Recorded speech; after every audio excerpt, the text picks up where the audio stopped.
From the darkest reaches of space to the deepest corners of your mind. Welcome to From the Void.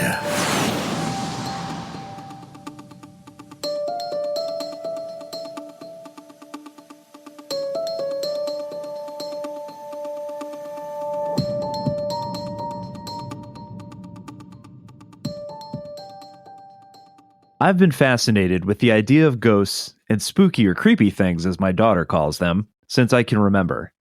She's 9 years old now, and my obsession probably started right around that age. I'm sure it didn't help that my mom was really into true crime and specifically the TV show Unsolved Mysteries. The most famous host in its long run was an actor named Robert Stack, and I can still hear his voice. He somehow made already terrifying things even more terrifying. I really wanted to have some sort of supernatural experience, but as the years went by, it just never happened. My friends would tell me crazy stories that were just too wild to believe. Things that were just simply inexplicable. But these things just never happened to me. We started to joke that I wanted it too badly and that the ghosts knew this and they were therefore staying hidden on purpose to frustrate me. And then this year, in 2022, it finally happened. I was at my then girlfriend's house sitting on her bed with her making a shopping list. She had one of those Cape Cod style houses where the stairs leading up to the second floor was all open concept. No door at the bottom or the top. The bed was situated on the complete opposite side of the room from the stairs. And as we sat there in the middle of the day, we suddenly heard the unmistakable sound of heavy, deliberate footsteps coming up the stairs. It was unquestionable. And my skeptical brain went to the most logical explanation. She had a rather large dog, and so clearly it was the dog coming up the stairs. The only problem was, there wasn't the usual jingling of his collar, and, as I looked to my left, he was fast asleep in his dog bed right next to me and hadn't moved an inch. I remember we just sort of looked at one another, and she says to me, "Did you just hear that?" "Yeah." "What did you hear?" She says, "Someone walking up the stairs." That's exactly what I heard. Only no one appeared at the top of the stairs, and no one else was in the house with us that day. It finally had happened. I had my experience. I wasn't scared, just really excited. Okay, Ghost, I hear you. I live in the great city of Columbus, Ohio, a city that was virtually created to be the capital of Ohio. We have a ton of history here, just like most older cities, and with our fair share of tragedy. This week's guest is local historian and author Nellie Kampmann, who talks about the history, tragedy, and some of the ghostly sightings people have reported from all around town. Welcome to this week's mystery, The Ghosts of Columbus, Ohio, on From the Void.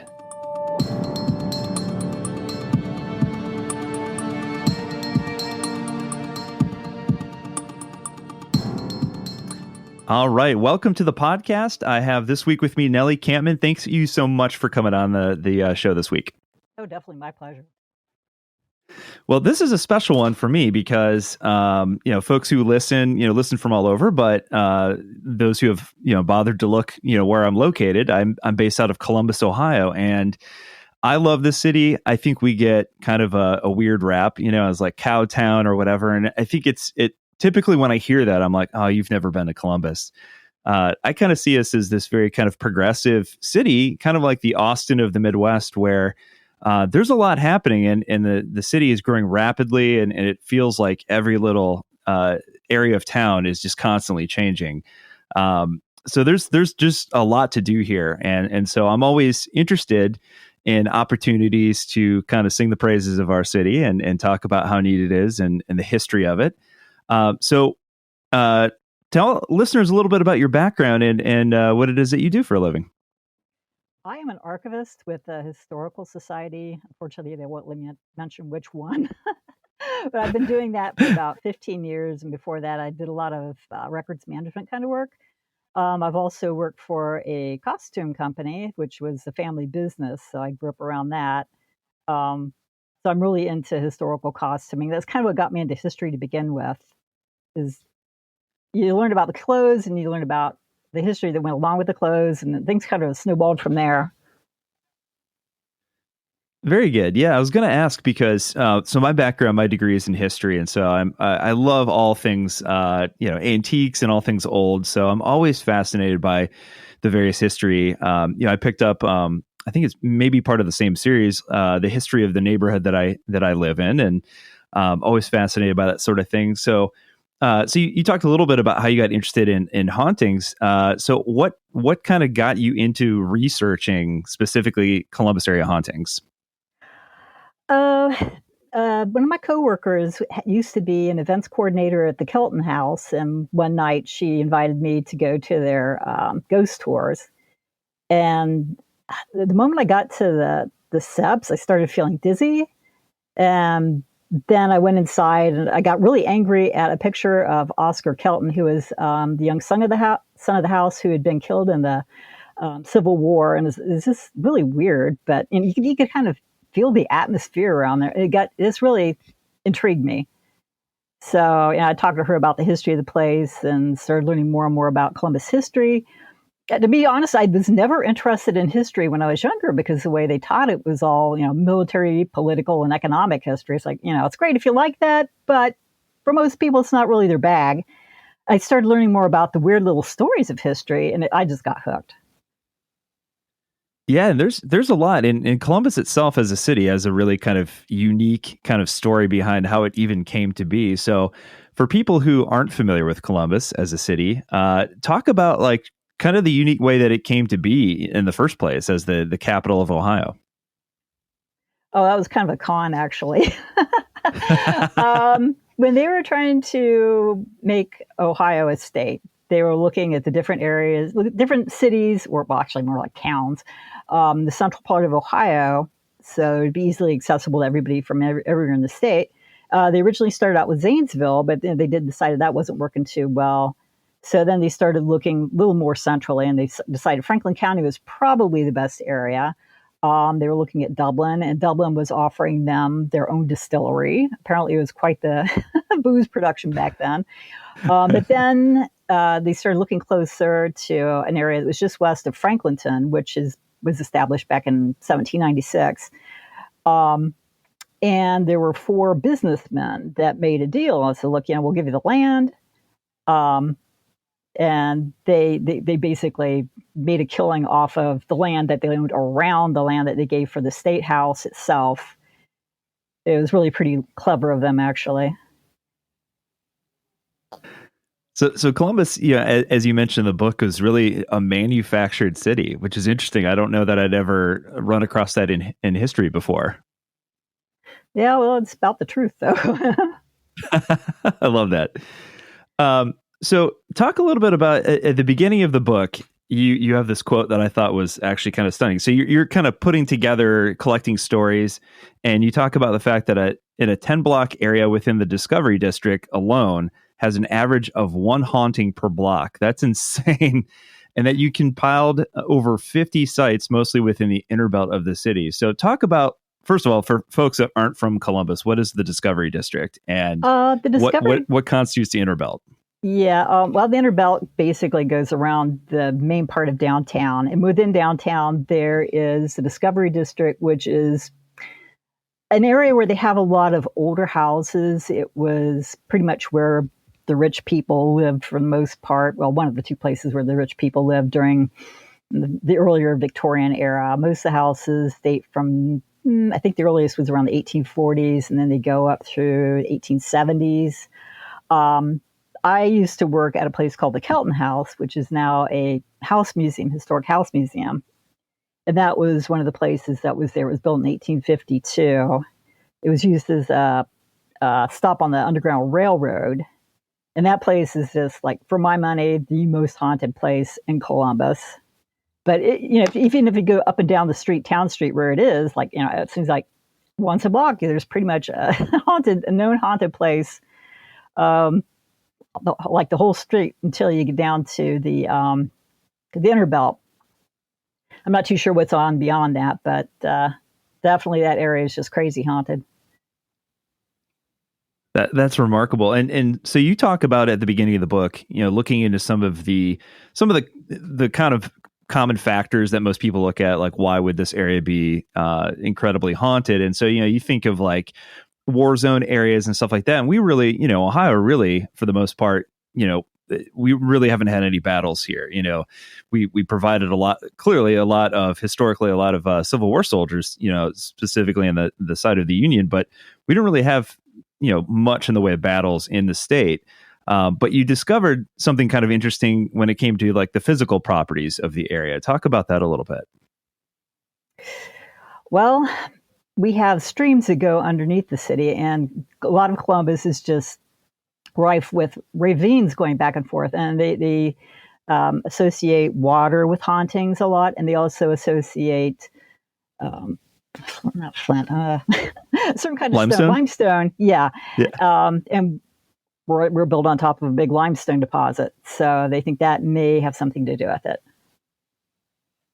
That's fascinating. So again, one of the interesting things, I pull out so much fascinating history from your book. It talks about a lot of the kind of causes for a lot of the deaths, especially in the early years, in the early to late 1800s. And you talk about the fact that we went through our bouts of cholera and smallpox, and there were a lot of diseases that came through that caused a great deal of death. Talk about that a little bit, and just, at one point, just how bad or how badly it had hit the city. Oh, I think the worst ones we've been hit with was the cholera epidemics. We had like 3 different cholera epidemics, roughly 10 years apart, or maybe 15 years apart. They were saying during the first one, the 1830s, that, people would go to the well, the common wells in the city, in the morning, 10 o'clock in the morning, and then by nighttime, they'd be dead. It was just hit people that fast.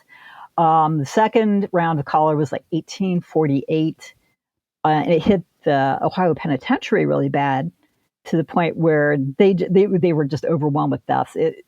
Going to the Ohio Penitentiary at that point, regardless of what your crime was almost a death sentence. I was told by one guy who used to work in the Belmont Casket Company, which is right next to where the Ohio Penitentiary had been. And he said that whenever they were doing digging around the place, they would find these bodies that were sawn in half and buried upright. And as far as I can tell, that was probably used as an overflow graveyard for all the guys that died in the Ohio Penitentiary. Is that bad? Wow. Yeah, you talk about that too. There, a couple of tragedies that took place in the early 1900s. You mentioned the levee breaking in 1913, and then the prison fire that you were just referencing around 1930, that caused an insane amount of death. And that kind of led to what you talked about, a rather strange problem, and that was the issue of the cemeteries. I thought that was interesting. Talk about that a little. Oh boy, the cemeteries are kind of interesting, because they originally had cemeteries, like 3 different cemeteries within the Inner Belt. But as land values got higher, and also they were more concerned about how having dead bodies buried, that close to where people were actually living, might affect the health of the city, they started building cemeteries farther on out. The main one they built was Green Lawn Cemetery, which is really good timing, because about the same time that they opened Green Lawn Cemetery was when the second round of cholera hit. So, you look at the newspaper articles of the day and just think, whew, good timing on that, man. Incredible. And Green Lawn, for those who are not from Columbus, it's a massive cemetery. It's really, really large. And beautiful. Yeah, it is. Yeah, it is. And what was interesting too, I thought this was kind of funny and also clever, and a very interesting historical fact. You talk about the fact that, as with other cities as well, it's not unique to Columbus. There was a lot of grave robbing at one point to provide cadavers and things for medical schools, and so it forced people to come up with all sorts of creative ways to protect their loved ones, including. One thing that you mentioned called the Clover Coffin Torpedo. What was that? Oh, it's this lovely little device that if you tried digging up the grave, it exploded and killed you. So at least it provides more like bodies. That would compound the problem. Yeah, exactly. Yeah. Yeah. Oh my goodness. One of the things that I thought was really interesting at the very beginning of the book, and partly because while I was doing my own genealogical research on my family, a lot of my family that was from Scotland, were probably like more blue collar. They worked in the mines and things of that nature. And one of my relatives actually died in a poorhouse, and I had no idea at the time what that was, because obviously it's not a thing that exists anymore. And so one of the stories that you tell is about the Franklin County poorhouse. Talk about that. Oh yeah, that's actually my favorite stories because I lived here in the Columbus area my entire life, and I'm 60 now, and I had no idea we'd had a poorhouse in Columbus. We actually, over the time, had three different ones. The first one was in Grandview, and Grandview, and it really cracks me up because that building is still there, and it's now a 500. Well, it's probably more than that. Years ago, it was like $500,000 mansion, which the original inhabitants must be looking at like, wow. The next one was built down in German Village around Latham Lane. But about the same time that they built it, the state legislator decided, well, it's going to hurt people's feelings to be put in what's called a poorhouse. So we'll make it an infirmary. And, like being poor and then stuck in with a bunch of very, very ill people is really going to make them feel that much better. So they had that on top of everything else. And then it ended up being kind of an overflow hospital area for some of the other big institutions in town, like the Ohio Penitentiary, and also the state mental hospital. So they had, they would have people who should not have been housed in the same buildings at all. They had separate houses for the people who were like severely mentally ill, but they, in some of the reports they mentioned somebody who was mentally incompetent, put in the same room with somebody who was just raving mad, literally raving mad. And the poor guy that wasn't very bright would be absolutely terrified. Now, it turns out that they still have the foundations of some of those buildings there. A friend of mine said that when she was a teenager, her neighbor said, hey, we've got jail cells in the basement. And she thought he was joking. And she went downstairs. Yeah, they had actual jail cells. Well, there's another historian in town who specializes in German Village. His name is John Clark. He was able to figure out the exact house that was in, and he sent me pictures of it. And they still have the jail cells in the basement. They no longer have the bars on the doors, but yeah, you can tell it was cells. It's just fascinating stuff. That's unbelievable. And these poorhouses, I mean, the conditions were absolutely atrocious, and it was just insanely overcrowded, and the treatment of the people there. And one of the things that was interesting is for all the various reasons why people might end up there. One of them in the book that you talk about is something to the extent of like in the family way or something like that. That's horrible, yeah, just kind of shoving this family member out. We don't want to deal with you anymore, and sent them there. Oh, yeah. They just had all sorts of reasons why they sent people there. And a lot of them are not very legitimate as far as I'm concerned. Ugh.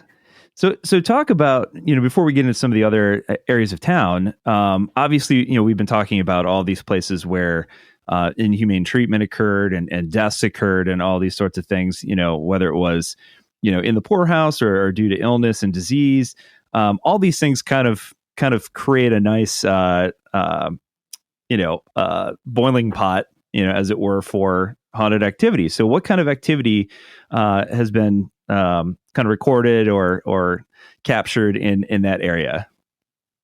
Well, I could tell you tons about the Kelton House. One of the last times that I did a ghost tour there, it ended up only having a couple of people. And I was telling a story in one of the upper bedrooms about one of the ropes that had been on the door, and one of the staff members went into the room to take care of something. She turned around and the thing was like swinging like a pendulum. And the ropes they had on those back then were really, big, heavy velvet ropes. It didn't make sense that would happen. Well, the two ladies that were standing in the doorway started screaming, "Oh, the door ropes itself is swinging again." Now, at that point, they'd replaced it with some really lightweight upholstery, drapery kind of roping. And they were standing in the doorway. So it's like, guys, I think maybe you just hit it yourself. And I'm trying to figure out how to diplomatically tell them you're letting your imagination run away with you. And as I'm looking at them, a lock of hair on one of their heads lifted up by 6 inches and then dropped. Whoa. And I'm looking at, Oh my gosh. I can't even believe that. So I said, oh, I must have imagined that. So I'm looking at her and said, what, did you guys feel something? And the lady whose hair lifted up, she pointed to the exact spot on her head where I saw her hair lift up and said, yeah, I felt something yanking my hair here. Oh my gosh. That's incredible. Yeah, because it's like a lot of times you hear these stories and it's like, well, we took some video footage and I saw an orb, and it's like, could be dust, could be whatever. A lot of things can be kind of ambiguous or easily explained away, but something like that happening, it's kind of difficult to explain that one away. Yeah, that's by far the craziest thing I've seen there. Not that there hasn't been plenty of other things. Sure. That one just completely blew my mind. That's like the wildest thing I've seen in my entire life. That's crazy. Oh my gosh. So the next thing I want to talk about, because I will literally get in trouble if I don't bring up the Ohio State University. You can't be in Columbus and not bring up Ohio State University. I think it's a law somewhere. But so Ohio State, it's kind of interesting because it opens in 1873. And obviously it started off very, very small with a very small enrollment, but it's grown to, I believe in any given year, it's somewhere in the range of third largest school by enrollment. I think as of last year, the enrollment was something around 67,000 students and some change. But it's got a ton of history. And you talk about one of the oldest structures built, a couple of them, University Hall and Oxley Hall. So talk about those two buildings in particular. University Hall was the original building there. It was used like kind of a multi-purpose building. Off the top of my head, I don't remember the ghost stories from it. Oxley Hall. Again, it was used as a dorm at some point, and people were just feeling creeped out by various things going on there. They think it may have been haunted by a couple of people that were killed by a serial killer in the 1920s. It was a pharmacy student. He decided he wanted to feel powerful by poisoning people with the medicine he was giving them. He poisoned like 5 people altogether, and 2 of them died. Like, you just don't really think of serial killers in OSU that far back, although we have had serial killers since then.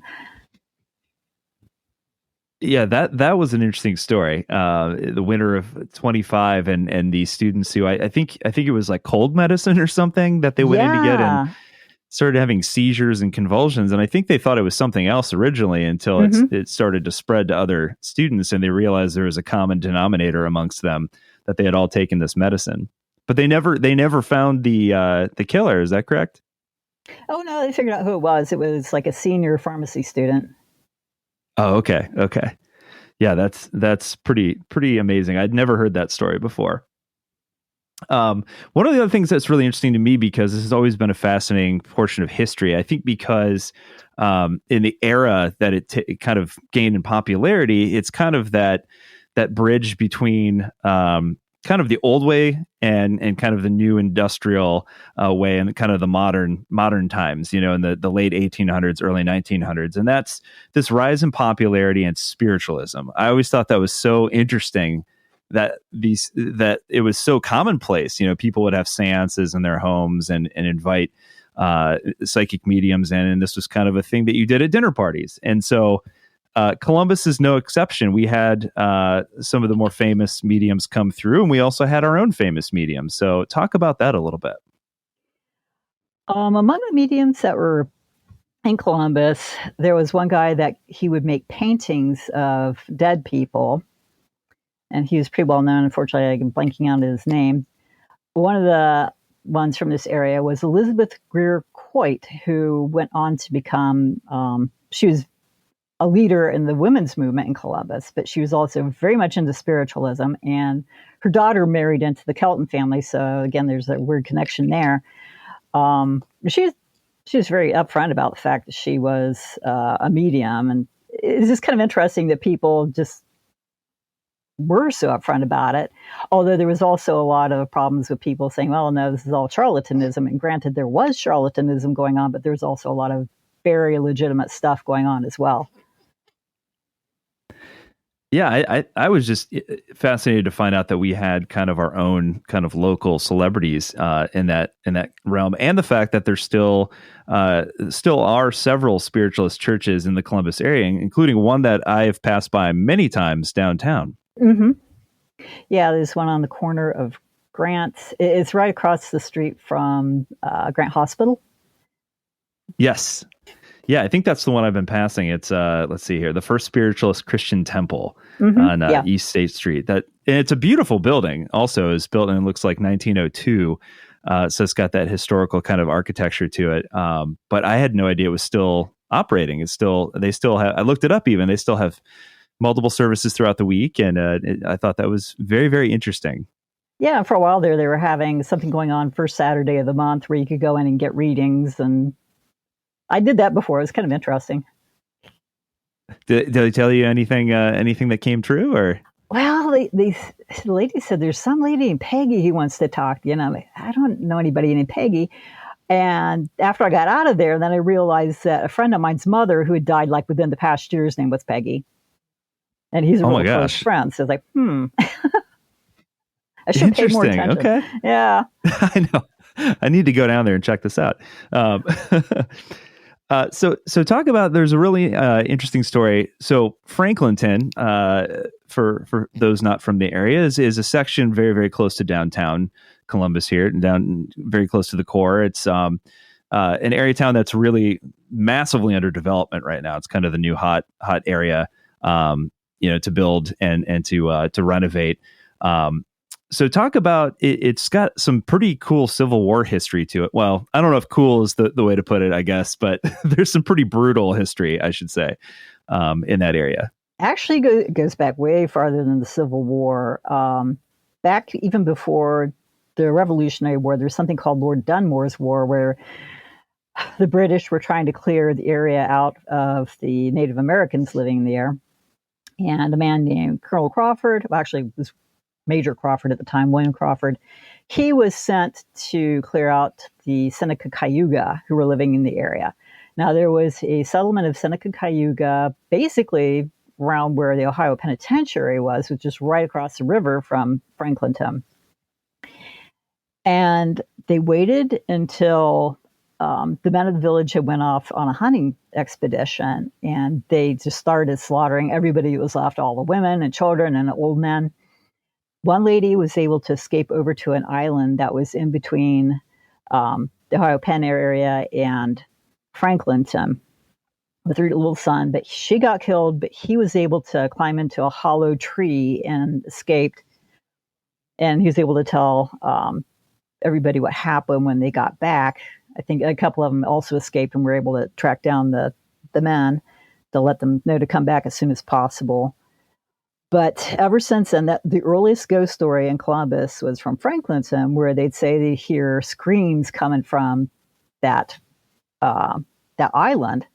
Also, during the War of 1812, they used it as a prison island for the British soldiers. And the British soldiers, they were just not suited to the weather here.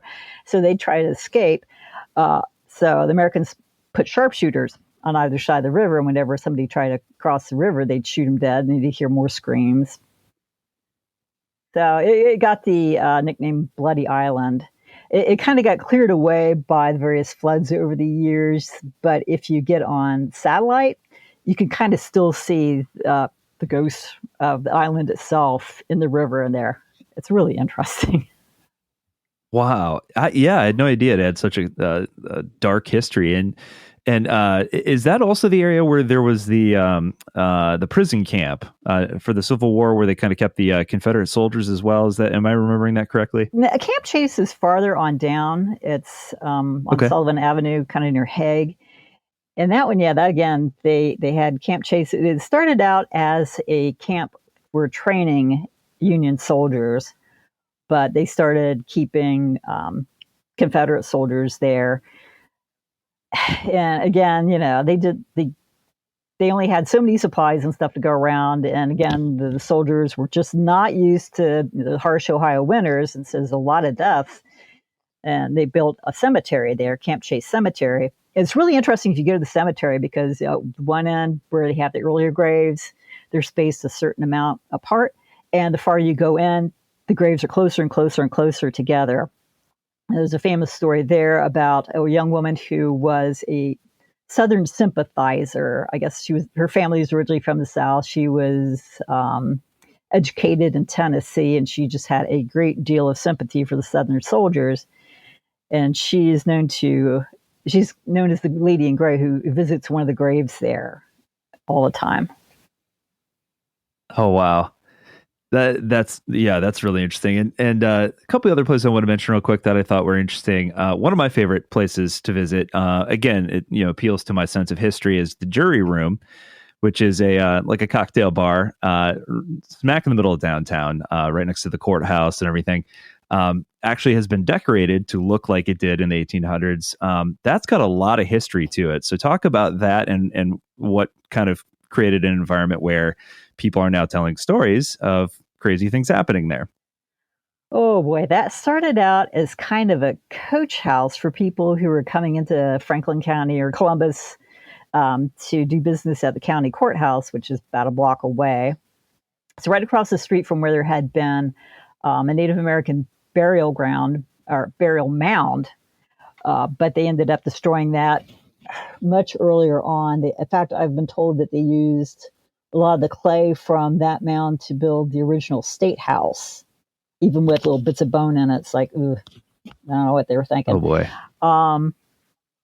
Over time, by the time of the Civil War, one of the rooms, or one of the upstairs area and apparently the downstairs basement, were being used as bordello. And the story I found out when I was doing research on it is that one night, a few very drunk German young men went to visit the bordello, but they'd already closed for the night. And one of them, he'd been bragging about what a big man he was around there and how they just let him in, no problem. And when the Madam Frances Mueller would not let him in, he just started kicking up a fuss, and she was getting frightened because the guy was being really violent about it. So she gets out a gun. She tells him, look, if you don't leave, I'm going to shoot you. She had a 14-year-old daughter there, and she was particularly concerned about her. The dude, his friend said, come on, it's not worth it. Let's go someplace else. And they started pulling him away, and she cracks the door open to see and make sure they're really leaving. He hears her open the door, and Paulus Ruprecht, he comes running back, scares the heck out of her, and she shoots him and accidentally kills him. Now, since she was a madam, the newspapers just crucified her instead of trying to crucify the guy that was trying to break into her house. Yeah. And she ended up being in prison for 10 years because of it. But yeah, they think that Paulus Ruprecht is probably one of the people that's haunting the place. Yeah, in fact, the Jury Room has ended up on some of the ghost hunting TV shows and all the various different strange things, like the gas pilots on the stoves turning on by themselves, and all sorts of different weird activity. What are some of the stories that you've heard there? They were much milder when I interviewed the owner of it at the time. She'd said she'd do things like she'd go down the basement to get a crate of glasses, and she'd swear she just bought a crate of glasses and they'd be nowhere to be found. So she'd go out, buy another crate of glasses, take them downstairs, and then the original crate of glasses would still be there. It's things like that. Nothing particularly scary, but just kind of irritating. Mischievous ghost. Yes. So one of my favorite features of the downtown area is we have a series of very beautiful historic theaters. We've got the Palace and the Ohio and the Great Southern and the Lincoln. And you talk about a couple of them in the book, the Palace in particular, I think the Ohio Theater. Talk about those a little bit, and what are people encountering there? Oh, boy. A friend of mine used to be working the ticket office in the Ohio Theater, and they'd have to work there late at night after everybody else left, taking care of all the financial stuff. And she said sometimes they'd sneak into the theater afterwards. It was dark and quiet. And they would do things like get out on the Ouija board. Like, oh, that's really smart in a haunted place. Yeah. one night they got out the Ouija board and they started asking questions like, who's your favorite composer, and just cute stuff like that. Nothing particularly, nothing terribly exciting. But they had a coworker named Wayne, and anytime anybody mentioned the ghost realm, like Wayne did not believe in ghosts. He'd say, that's a bunch of bull. That's a bunch of bull. So they thought they'd ask the ghost what they thought of Wayne. They said, "Oh, so do you like Wayne?" And the light above them blew out. Whoa! Actually, anytime Wayne started going on about the ghost, the lights would go out. Like, the maintenance people hated him. They're like, "Yeah, we're real. We'll prove it to you, yes, Wayne." He still doesn't believe him. That's funny. What does the ghost got to do to get some credit here? So what are some of? I mean, like I said, in the book, you've compiled a ton of different locations, and out of all of those locations, what are some of your favorite stories that you've heard over the years? I don't remember if I put this in the book, but the Char Bar is haunted. It's on High Street. It's pretty close to where they had the Old North Cemetery, which they didn't necessarily move all the bodies. That's one thing about the cemeteries there. When they started moving the cemeteries out to farther reaches, they just never managed to quite get all the bodies out. Well, the Char Bar itself, if I understand correctly, it was probably used as a makeshift mortuary during the 1913 flood, when they had like roughly 1,000 people who died in that. They just had bodies all over the place. Well, people have a lot of issues in the basement, especially around this one piano, or they see it'll play by itself. One lady I talked to said she went down to use the women's room in the basement, and the piano started jumping up and down, which is not something you want to see when you've got a full bladder. No. No, or ever. Yeah. I was saying I would love to have a ghost experience just in someone else's house, not mine. Yeah.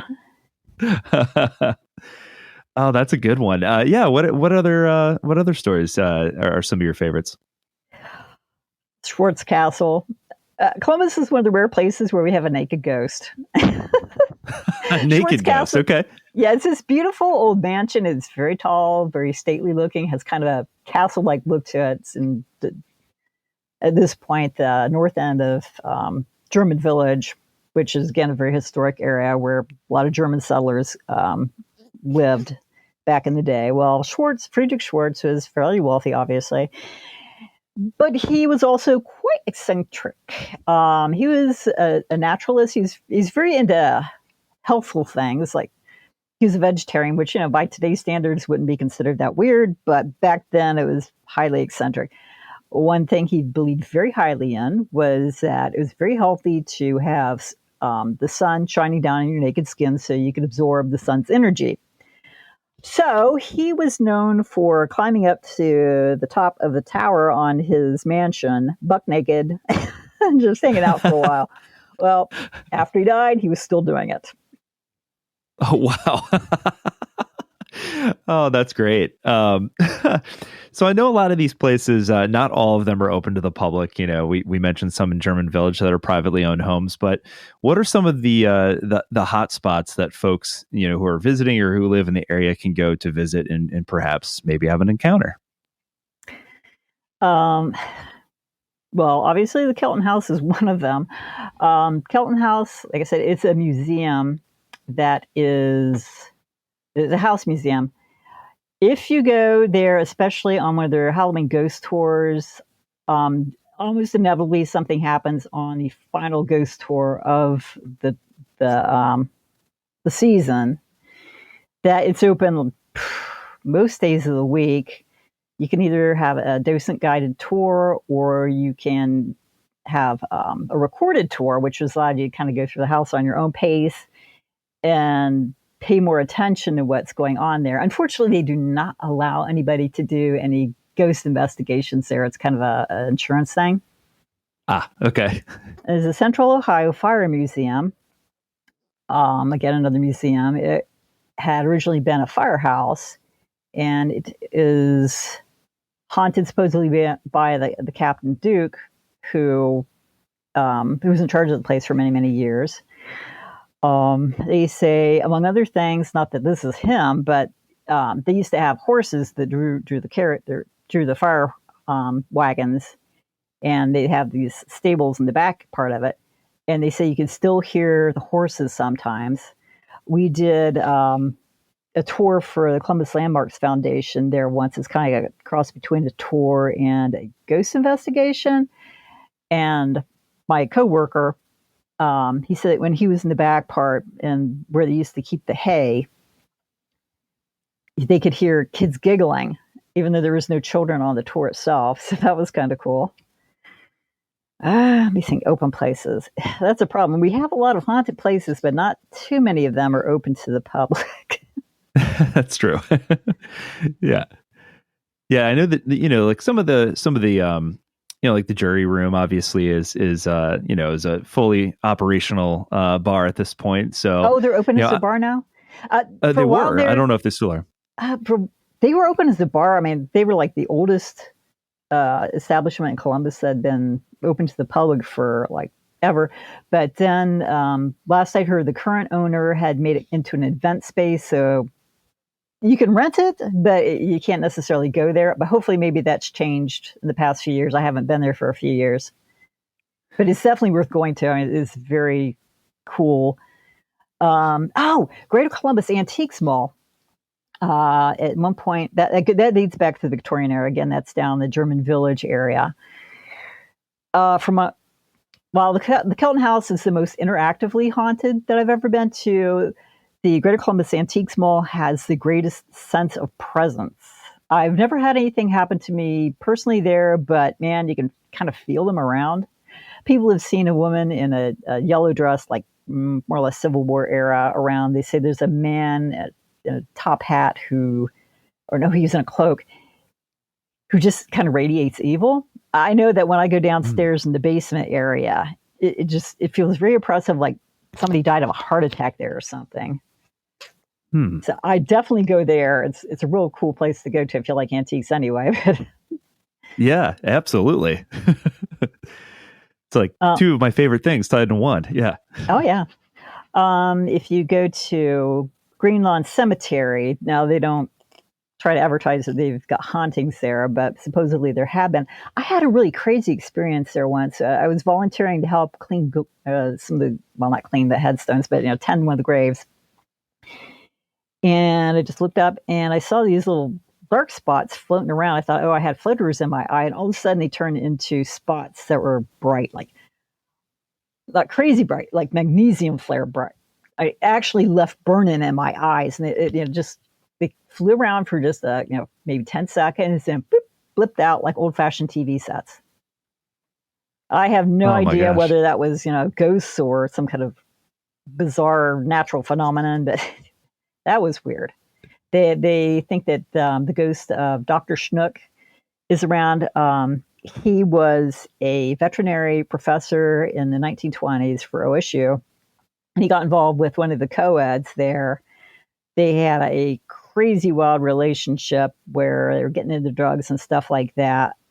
But he ended up murdering her and got executed for it. His grave's there. It's actually under his, I think his first name and his middle name. They didn't want to have his last name on it because they didn't want people going to the grave all the time. But I believe it's James Howard, if you ever can find that grave. Supposedly people see him around there. And there's also the Hayden Mausoleum, which supposedly if you knock on the door, you'll get knocks back. And then people have seen a little boy sitting on the steps crying on rainy days, and then he just kind of disappears. Wow, that's quite a bit of activity. I mean, again, it is a huge cemetery, so I guess the odds are higher just based on the volume of people who have been put to rest there. But that's interesting. Any other stories that you wanted to add in today, or anything recent that you've come across that you wanted to mention? Well, speaking of weird ghost stories, One of my other favorites is happened at Orton Hall on the OSU campus. This is a story I've been hearing ever since I was in college, way back in the 1980s. Supposedly people used to see the ghost of a Neanderthal man there. I'm still trying to figure that one out, but I don't think I've ever heard a Neanderthal ghost before. That's interesting. But I suppose if ghosts are real, then Neanderthal ghosts must be real as well, right? I mean, yeah, but I don't think they have any Neanderthal bones there. They've got like not mammoths or stuff like that, but older prehistoric critters, but not human remains. Interesting. Yeah, that's fascinating. So, before I let you go, where can people? The book is called A Haunted History of Columbus, Ohio. It's part of, I believe, it's part of a series, right? Haunted America. Yes. Where can people go to find a copy? Sold at Barnes and Noble. I think Book Loft and Giant Eagle was selling them for a while too. So that was kind of cool. Interesting. Course, I think I found Amazon. A copy at Walgreens in my neighborhood. Oh, really? Enough. Oh, I didn't know they were selling them there. That's cool. Yeah, they've got like a little end cap of just like local historical books, and so I think I found a copy. I think I found the copy there, but yeah, Barnes and Noble. That's good to know, and so go out and check it out. Thank you so much. Are you working on anything else that people should know about? Last year, I came out with another book, Murder and Mayhem in Columbus, Ohio. It's this book of historic crimes, mostly murders. And there is a little ghost story at the very end of it. So, okay. Yeah, go check it out. Like I find that most people who are fascinated with ghosts seem to also be into true crime. So go check it out. And thank you so much for coming on. This is fascinating. And like I said, first time we've ever done anything local. So I thought that was exceptionally cool. So thank you. Oh, thank you for having me. It's been fun.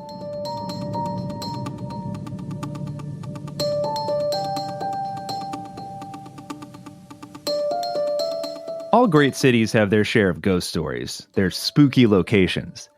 But are they really haunted, or is it simply that human beings are fascinated with the lore behind them, and that over time, a legend grows? Or is there something really going on? Something beyond what we can see or currently understand? A sort of stain created by a deeply painful and tragic event that's there to remind us even decades or centuries later of what happened there so long ago. Thank you so much for listening to From the Void. If you enjoyed this show from this season or the first 2 seasons, please consider subscribing, rating, and reviewing the podcast so we can continue to find new listeners. Also, consider sharing with a friend. Next week, I'll be back with a brand new mystery. Until then, I've been your host, John Williamson, and you've been listening to From the Void.